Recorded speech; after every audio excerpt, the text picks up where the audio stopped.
Good, good, good, good. Yeah. Okay, so having said that, take it away, Siddharth. Sure, man. I mean, we've already started. Okay.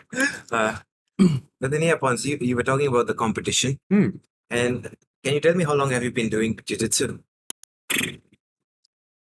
Yeah, it's been a long while, more than 10 years. I lost count, to be honest. More than 10, more than 12 even. Okay.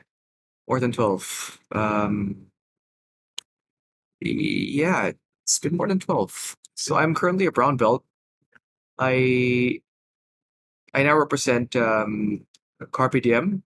Okay. It's a jiu-jitsu team founded in Japan Okay. by Professor Ishikawa.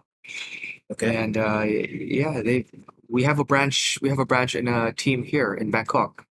So it's been a while. I've been doing it. Did you know him before he came here, or did you just meet him? I've known of Carpe Diem for quite a while because the jiu-jitsu community is it's pretty tight. Yes. So the people in the sport, much more people in the region, Asia. Mhm. I've competed in Japan, so I know Carpe Diem is a pretty good team. It's a great culture. It's a great culture. Great culture. Yeah, so I've known them for quite a while. Did they just Since years back. Did they just open? Because in June, I never really heard about them. Yeah, I think around June. Around Carpe June. Diem in Bangkok open. That's right. That's right. The moment I left, they opened the gym. So, how many competitions have you competed in, Pons? What I remember is the number of fights I've had. Okay. Because there's some competitions like last Saturday. Those were two competitions. There's a gi competition and there's a no gi competition. So that's Yes. two. But that day I had 7 fights. 7 fights. Okay. So if I were to count the number of fights I've done ever since I started competing, it's a total of 268. Okay. 268 fights. Uh-huh. Quite a number. It is. It is. I mean, it's like those Muay Thai fighters who have had 300, 400 fights since they were kids, but they had a time span of like 20 years, 30 years, right? Right. So you've been in the sport for a very long time. Yeah. And A little over a decade. a little over a decade. So doing the math, that's about Uh-huh. 26 fights a year I would do. Yeah. That's a lot. But then what was your reason to continue? Because if you remember last year when we met in September, I asked you that I felt powerless against a few senior belts. Mm. And you told me that you asked me basically, what's your reason to do jiu-jitsu? And I Yeah. didn't have a clear answer. And through time, I got my answer. It's not crystal clear, but I can define it in a feeling, not in words. However, I want to ask you, what's your reason to continue? Can you share with me your... It's interesting what you said. I'm going to answer this question, Uh-huh. but I like what you said that I can talk about it as a feeling. Uh-huh. What is it for you? What is it for me? As time went by, I went looking for the answer, and whenever I would chase it, I never found it. But then it came in moments when I was not looking for it. And in the beginning, the answer was, I like to teach people. I want to learn so that I can teach. It was a feeling of giving, gratitude, love. And it gave me a feeling of responsibility, just like a big brother or a father. And that was one of the reasons. But then later on, when I started competing more and more, it was more about going on a mission with my friends, with my brothers. Because I remember I was competing and in APJ in March. And my friend was with me and I would not listen to my corner, which was a big mistake. But I think that had to happen for me to find the reason. Later on, when I was competing, I lost the other remaining 2 matches as well. But then in those 2 matches, I started listening to my friend who was in my corner, my cornerman basically. And slowly, it was no longer about the victory. It was more about me, him, my trainers, everybody going on a mission to make me win. So I've got 2 reasons basically. One is to help people learn, help people become better, stronger. And the second one is to go on a mission together. So those are my reasons. What are yours? Getting better together, Uh-huh. and going on a mission together with your brothers. That's awesome. Well, when I started, my reasons have changed through the years as I've progressed from white belt, blue, purple, brown, and through all those stripes. It's been changing. I do remember my very first reason. I thought that, when you watch jiu-jitsu, you think about the UFC, MMA, and you feel like, oh gosh, it's gonna make me feel more cool, have more cool friends. But when I got in, I was just surprised. The really good ones, they're not the badass, cool people that we typically think about. The ones we see out there wearing fight shirts, Yeah. with a big UFC or ADCC, Yeah. those kinds of things. They're not. The people who really excel are pretty introspective, pretty quiet. They're not necessarily the strongest guy in the room You mean physically? physically. They're pretty humble. Uh-huh. And I discovered that. And I thought, gosh, maybe I can find that in myself. That's one of the reasons. And then health was another reason. It's it's a great way to burn calories. A typical human being burns 2,500 calories in a day. A typical jiu-jitsu training session for me is 1,500 calories. That's one session for me. How do you find that? I wear a polar arm strap. Okay. Yeah, the one I told you about. Uh-huh. Measures heart rate and it measures calories via your heart rate and your movement. Okay. So yeah, a typical session burns 1,500 for me. Roughly. Sometimes more, sometimes less. So in a day, you're burning 4,000 calories. In September, I'm averaging 4,000. September. August, I was averaging about 3,600. So Okay.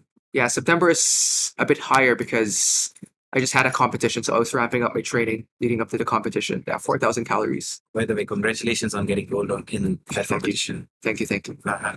Anyway, so speaking of, you were asking me about the reason. Yeah, health is a reason. Uh-huh.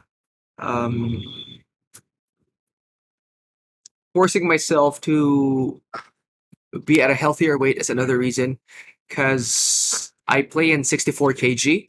Okay. I have to walk around at 65 and maybe just cut 1 or 2 kg. So if I don't eat right, I don't fight. It's as simple as that. And I love Eating. I love the no. Eating, it's okay, but I love that competing aspect so much. Yeah, so I like the adrenaline rush. I like the problem solving. The people I meet in jiu-jitsu, yeah, some of the most interesting people. I also like that almost every country I go, I meet interesting people. I train there. I may not speak the same language, but the moment that you slap and bump your fists, you just understand what the other person is saying with their bodies. I like that. So those are my reasons, and it's changing. It's constantly changing. Interesting. Because you were the only person who told me that the reason to start and the reason to continue sometimes changes. And that's very interesting. But now you've reached your black belt, I believe. No. I'm not yet a black belt. Oh, I mean your brown belt. Sorry. I've been in brown belt since forever. Yeah. Oh, right. So can you tell me how can I reach my blue belt?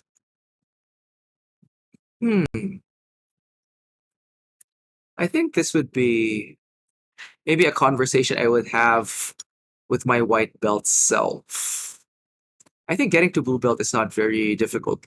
Getting to blue, purple, brown, black, it's not very difficult. As a matter of fact, you stay in a gym long enough, you'll get there. You'll get there. But I want to give you a practical answer if I were talking to my white belt self. Yes. How do I get there, say, faster? And how do I get there in a way that successful. Like, I win competitions on my journey to blue. So you're at white belt now. Yes. Now, the thing with white belt is that majority of the time that you train with other people or you spar in the gym is you're on your back with a guy on top of you, full weight on you, 80% of the time. So what I would suggest is that, having said that, I would devote 80% of my training playing defense. Two things: Okay.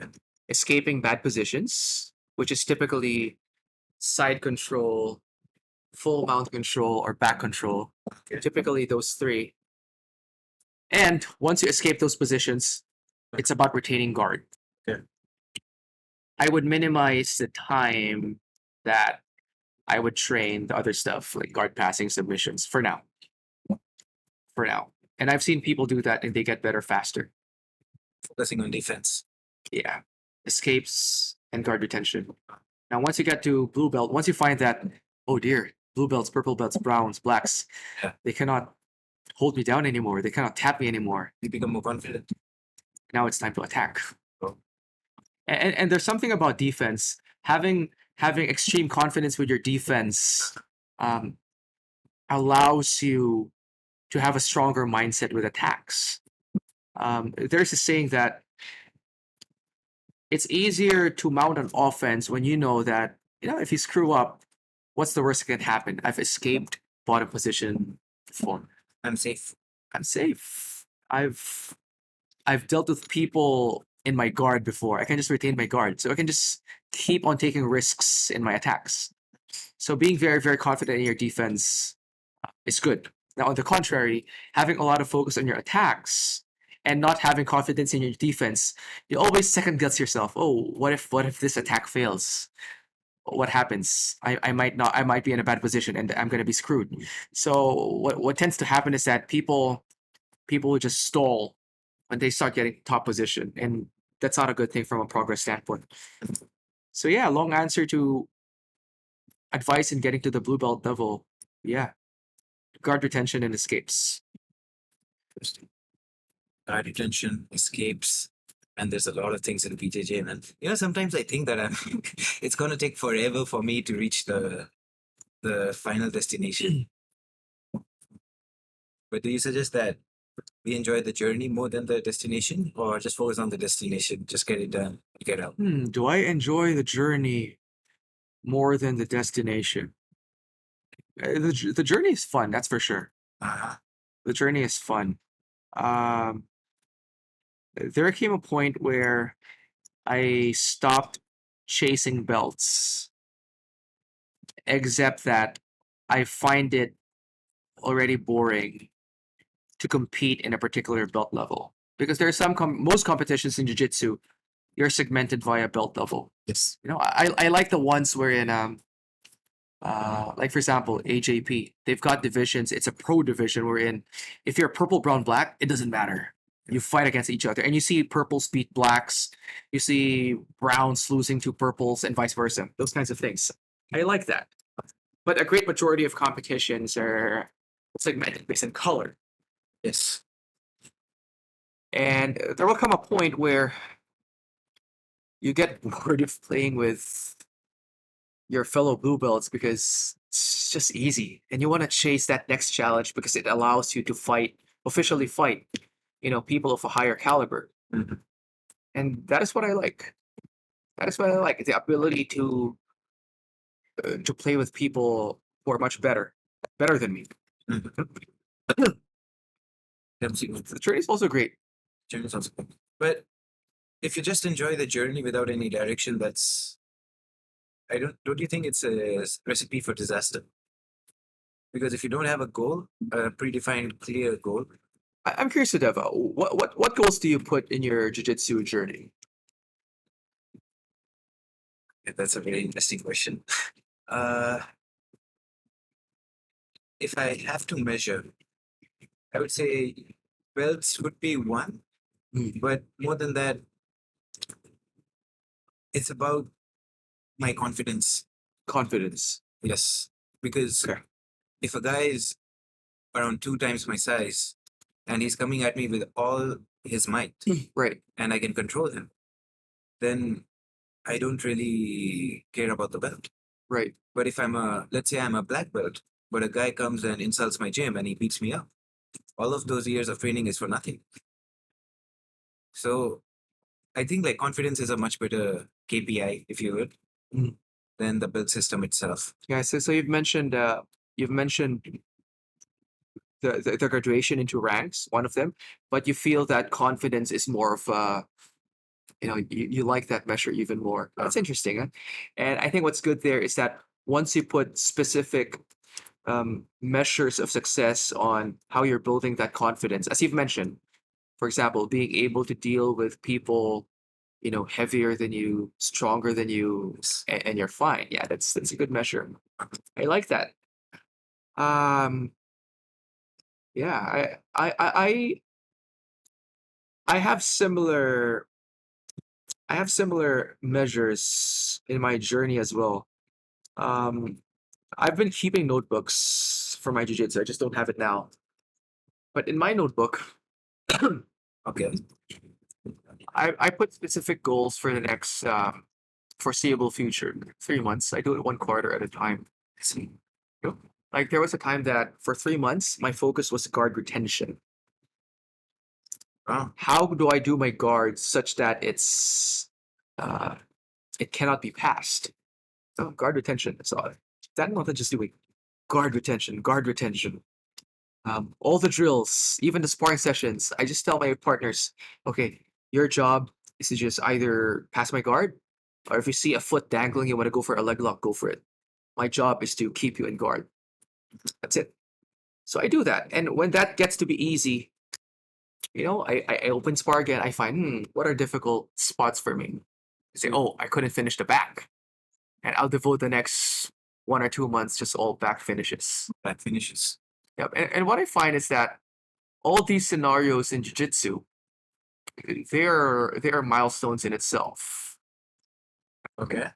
They're milestones in itself, and you just don't run out of milestones. What I find is that you will come back to the back again after doing back. I will come back to guard retention again. I'm coming back to guard retention now. And maybe because my guard retention is suckier now, or I'm discovering people who have newer ways of passing the guard. So I like that. Setting specific technical goals Okay. But for milestones. how do you set those goals? Like you go roll and then you find out what's not working and then you work on that? Or do you have a predefined set like, okay, from January to March, I'll do good guard retention and then I'll do side control and then I'll do back control. Do you have it predefined or do you keep changing it as per the role? It's more of it's more of the first thing that you've said. I like competition a lot because you're playing against someone who doesn't want to lose. Mm, You know how it is in training, you spar, yes. you get to X guard bottom, and then for some reason the sweep just feels easy. But yeah, it's because it's training the other person isn't keeping his balance as good as Yes. he has to. No one does that in competition. Very few people do that in competition. In competition, they will do every reaction and resistance possible to make your moves not happen. So Mm. competition is very good feedback. Now, having done 268 fights, I like competition because it gives me real time feedback on what I need to work on. Okay. Now, that being said, once I get the feedback, that becomes the agenda for the next 2 months. Okay. Okay. And in that 2 months, all my competitions would be always about addressing that specific feedback. Okay. I'll give an example. Just very recently, September 16, Rangsit University. So I competed in the Rangsit Jiu-Jitsu Open. The feedback I gave myself was the exact thing I just said right now. I've been an X-Guard guy since Blue Belt, X-Guard delivery of a guy. But in my very first match, it took me 80% of the match time just trying to score from X guard, getting 2 points from X guard. Okay. That never happened to me in those over 200 fights, but that happened that day. The guy I competed against had a brilliant X guard top base defense. He was just backstepping and backstepping. I off balance left, he backsteps right. I off balance right, he backsteps left. He was just one step ahead of me. Pretty strong, pretty athletic. So that is my goal. How do I, for the next 2 months, how do I score in the easiest possible way from X guard? Okay. So that's how you. So that's how I set my goals. Competition gives me feedback, and from that feedback, I make a plan. No, that's very interesting because a few months ago I had a problem, and the problem was you go to different gyms, they teach you different things, you practice different things, and there's a plethora of moves that you can use, but it's just one move. It's just 10,000 moves practiced once, and there are only limited number of moves that I can efficiently perform currently. Right. So I had an issue with remembering which moves to do and which moves Right. not to do, and I got different answers. But it's very interesting because yours is based upon practical feedback.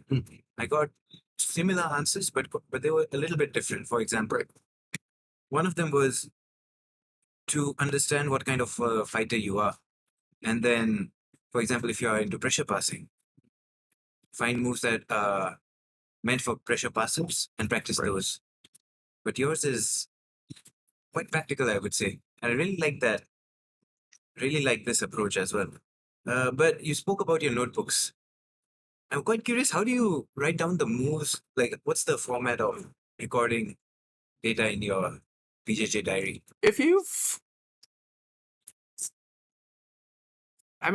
attend class and listen to how the professor teaches, I write in such a way that when I read my stuff, it's the same as when a professor teaches a lesson.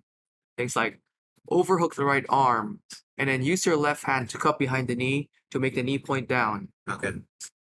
And once the knee points down, it allows your left leg to hook over that leg with a big circular arc. So that's exactly how a professor teaches in class. It's just that I'm writing it down. Same thing. Same thing. Same thing. And with feedback, I always get footages of all my fights. And I write down questions. Okay. Write down questions. What do I do when I couldn't bring my opponent's far leg to the mat when I'm in X guard, for example? Okay. I couldn't get up. Why? Right. And they're all in the form of questions. Okay. Why? Because when I go back to the gym, I ask the same questions to my professors. And whatever answer they have, I write it down in my notebook. And they give me different answers, and I test them out. And I find which one works best. Works for you and which one doesn't.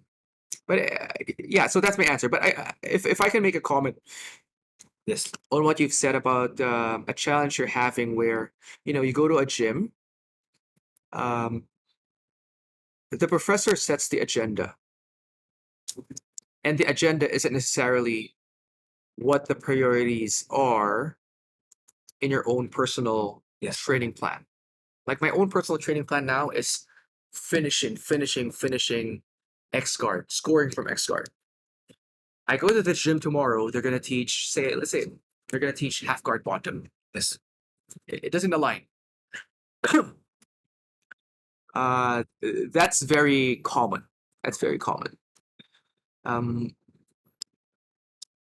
For people who want to get extremely fast, you would have to circumvent behind that traditional way of learning things.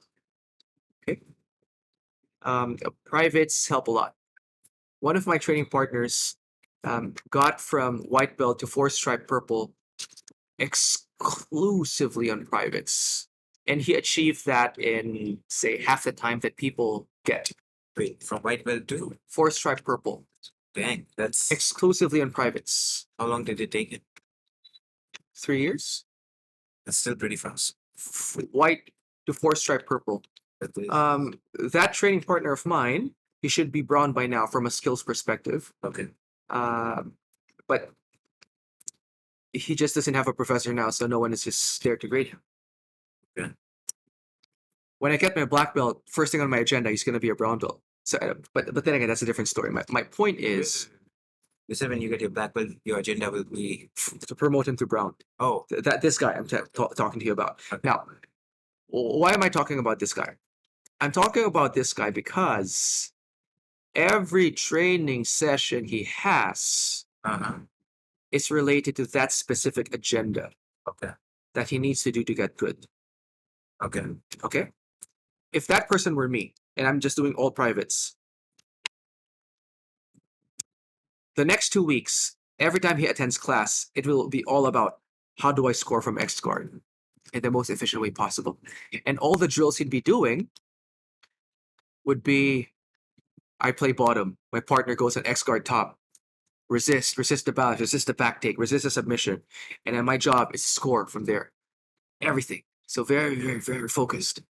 But in your case, yes, let's say your agenda is you have to be good in pressure passing. yes, You go to the gym tomorrow, what's the lesson? Close guard.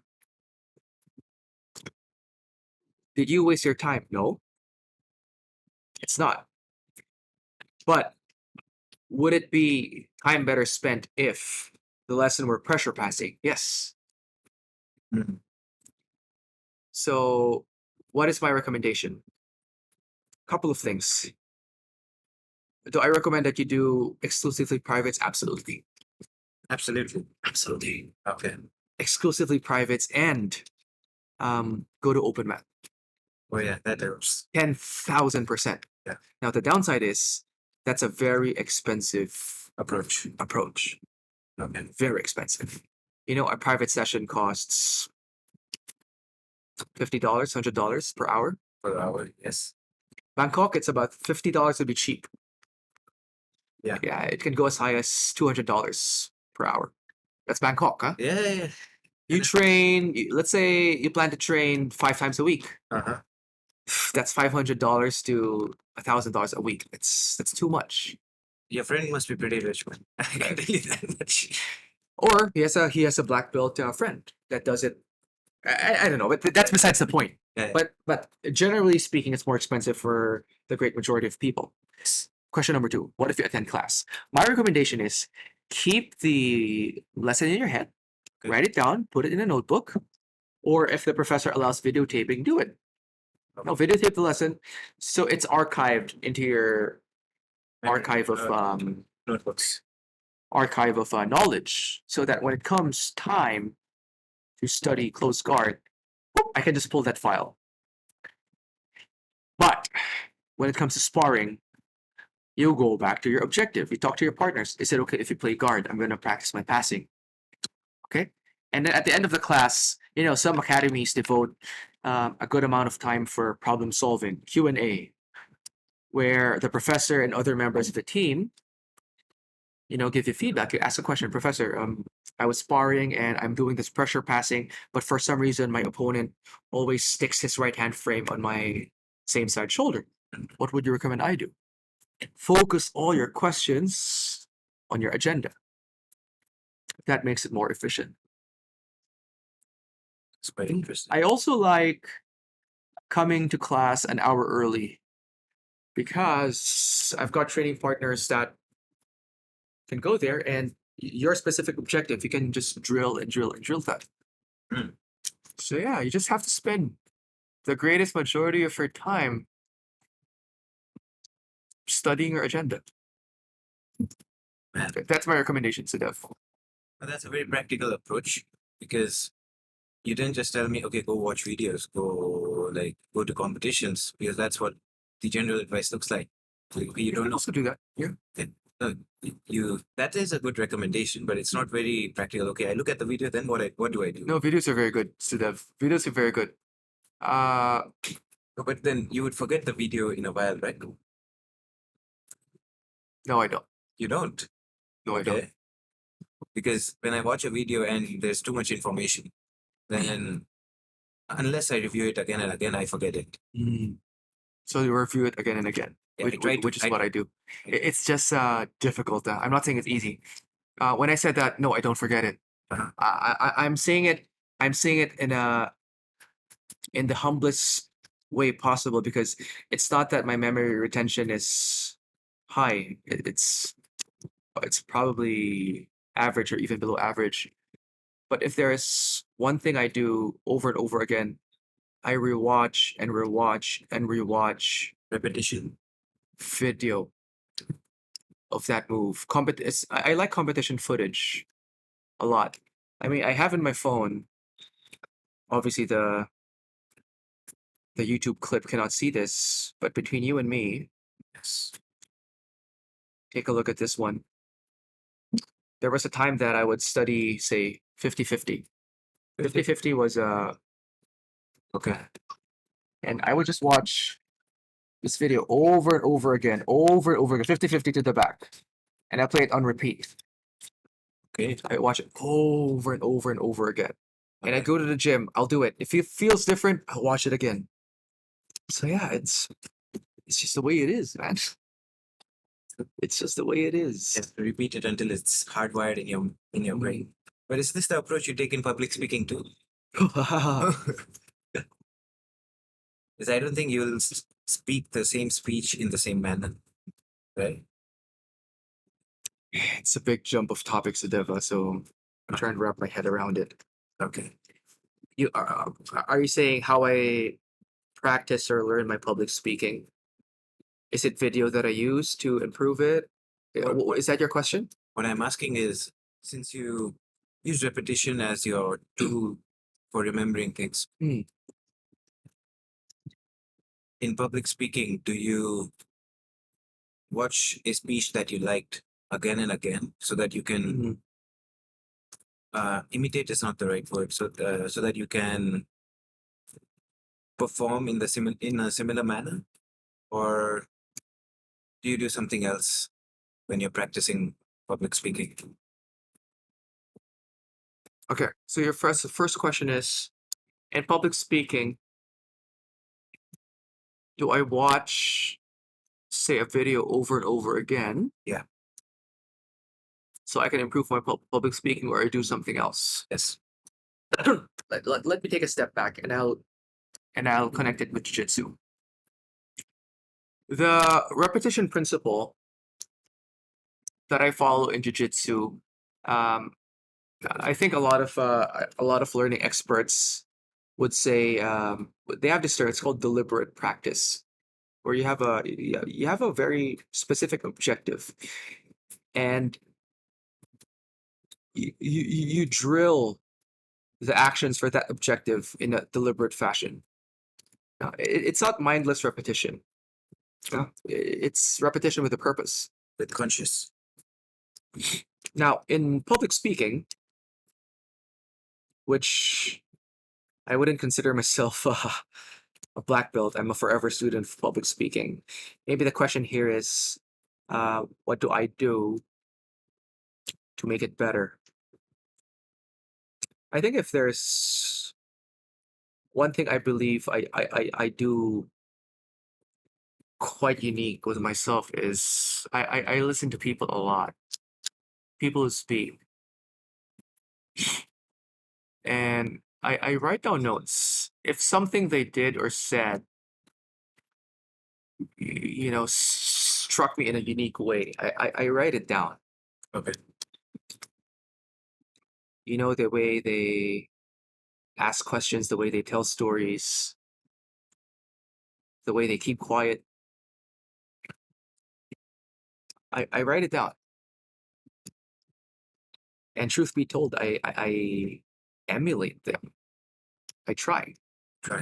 I try. And I do it over and over and over again. Now, we're both part of this public speaking club called Toastmasters. Yes. The advantage of Toastmasters is that It's where you do your gym sparring. Yeah, you can It's say not the that. tournament. It's not the tournament. True. It's where you do your drills and gym sparring. Yes. So there, you find me repeat the same speech as many as 5 times. It's open mat. It's open mat, exactly. I do it, I make adjustments, I listen to people's feedback, I observe people's reactions to that speech, and I ask, oh, what do you think? And I get feedback from people and I make adjustments and I do it again. The same with open mat. Like the open mat on Saturday, you will see me, I'll just do X scoring from X guard over and over and over again. And I'm just gonna ask the people I play with, please, no matter what happens, disallow the sweep, disallow the sweep. And the feedback is, how do I know when I'm starting to get it right? When I'm starting to score, take the back, get the sweep. And after the sweep, my heart rate is, it's okay. It's okay. That's a feedback. Same thing with Toastmasters.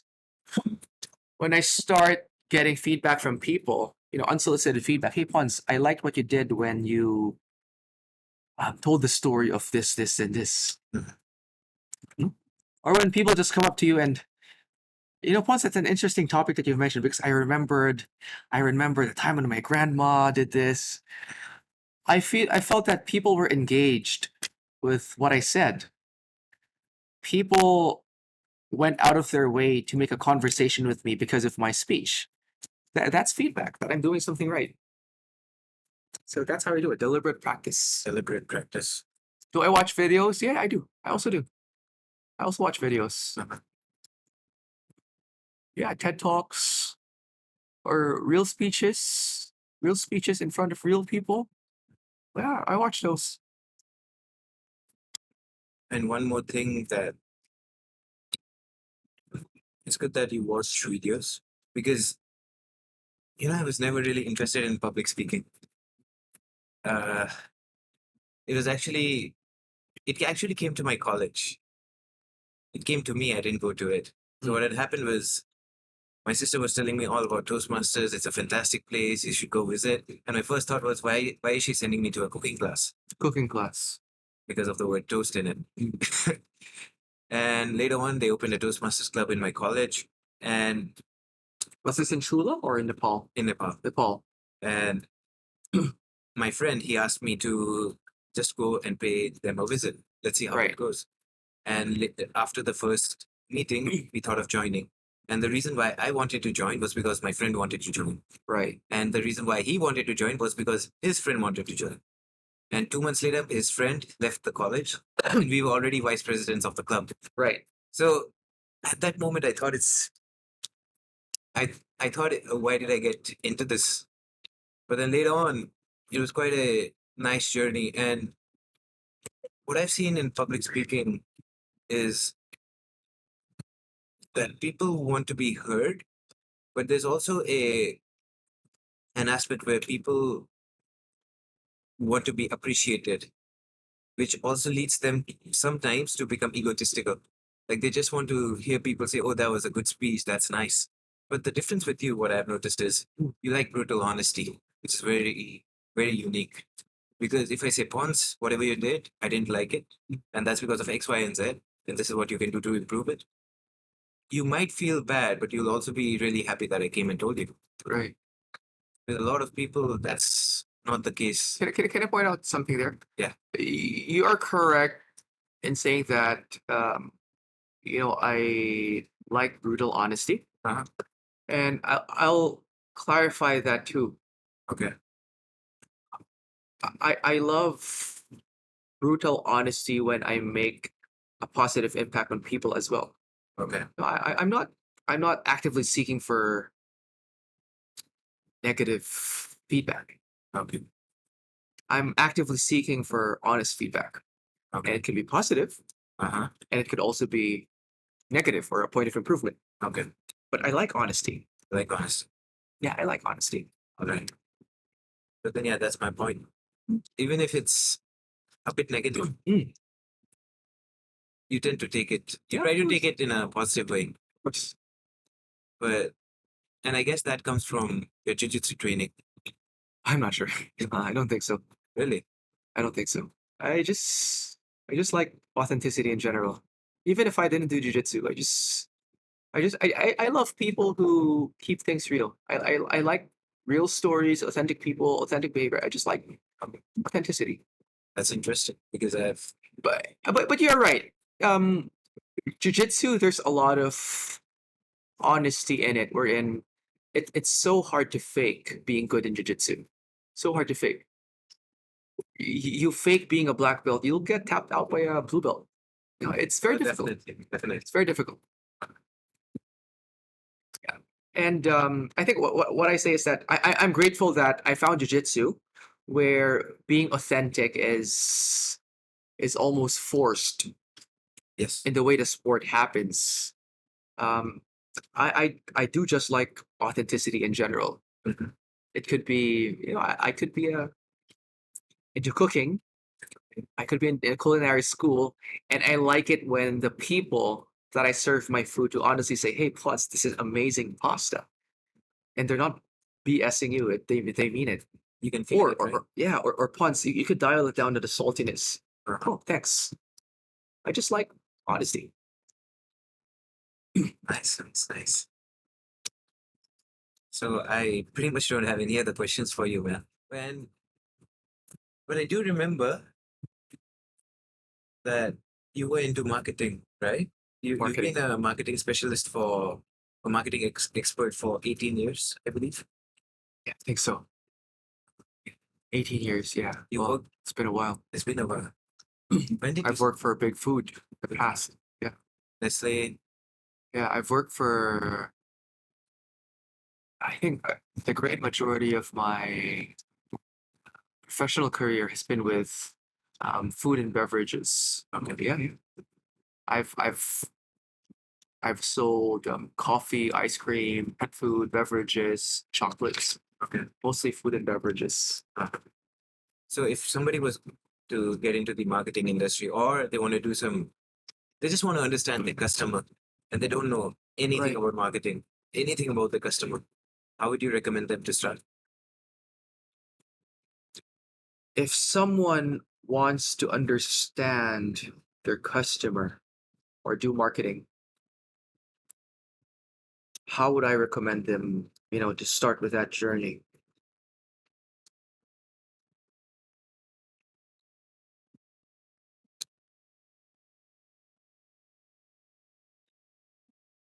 Let's say they like it.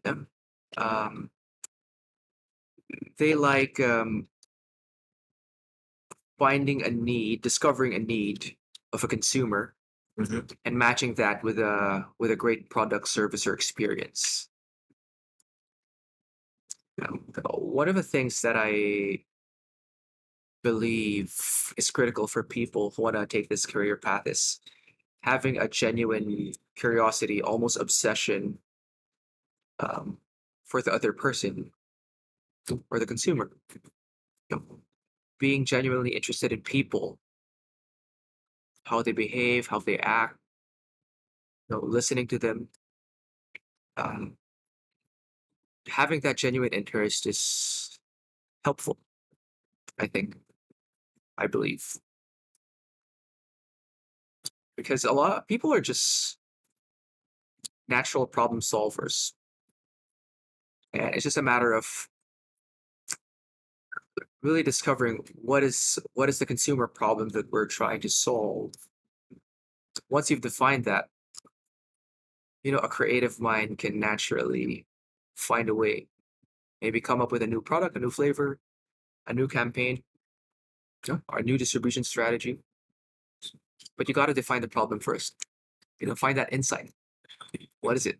Be clear on the problem, be genuinely interested in solving it, be genuinely interested in That's a first step. that's And I'll go back to that X card example. okay. What was the main thing with my X card? My opponent's base was just so good. So all the problem solving actions have to revolve around how do I kill his base? Yes. So in marketing, that could be maybe you could have a more efficient distribution strategy.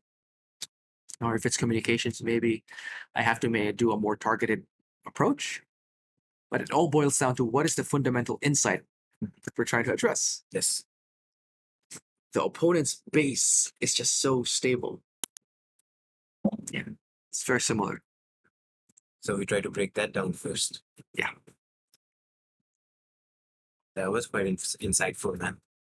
But thank you for coming on the show, bro. Like, it was lovely man. talking to you. And, well, yeah, I hope you win more gold. I hope you reach your black belt really soon. Promote your friend. Thanks, man. Yeah. Appreciate it. Yeah. Thank you for coming on the show. Yeah, it was. Oh.